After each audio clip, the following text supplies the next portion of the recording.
ဒီလိုမိုက်စားပုံလေးဘယ်လိုလုပ်ရလဲဆိုတော့ကျွန်တော်နဲ့တူလိုက်ကြည့်အောင်ဒီလိုကျွန်တော်တို့အနေနဲ့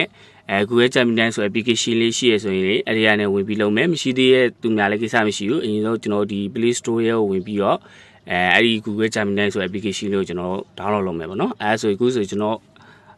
ဖုန်းထဲမှာကျွန်တော်ရှိပြီးသားဖြစ်တဲ့အတွက် open လို့ပေါ်နေမယ်မိတ်ဆွေတို့အနေနဲ့မရှိသေးဘူးဆိုရင် Google Gemini application ကို download လုပ်လိုက်ပါပြီးတော့ရင် Google Gemini application နဲ့ဝင်မယ်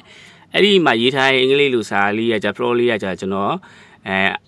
ရေးပေးထားမယ်ပေါ့နော်အဲ့ဒီကောင်လေးကိုမိတ်ဆွေတို့အနေနဲ့ copy ယူပြီးတော့ねအဲ့ဒီ application တွေကိုထည့် paste လုပ်မယ်ပြီးတော့ရင် plus လေးကိုနှိပ်ပြီးတော့ကျွန်တော်ဒီမိမိလိုလုပ်ချင်တဲ့ပုံလေးကိုကျွန်တော်ထည့်မယ်ပြီးတော့ကျွန်တော်ဒီမြားအကွေးလေးနေပြီး send ကိုနှိပ်လိုက်ပါနော်အဲ့မှာခဏစာမှာမယ်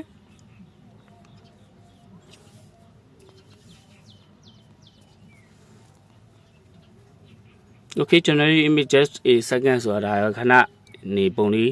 အမိုက်စားပုံလေးထွက်လာတော့မှဖြစ်ပါတယ် Okay ဒါခုဆိုရင်တော့ကျွန်တော်လိုချင်နေတဲ့မိုက်စားပုံလေးထွက်လာ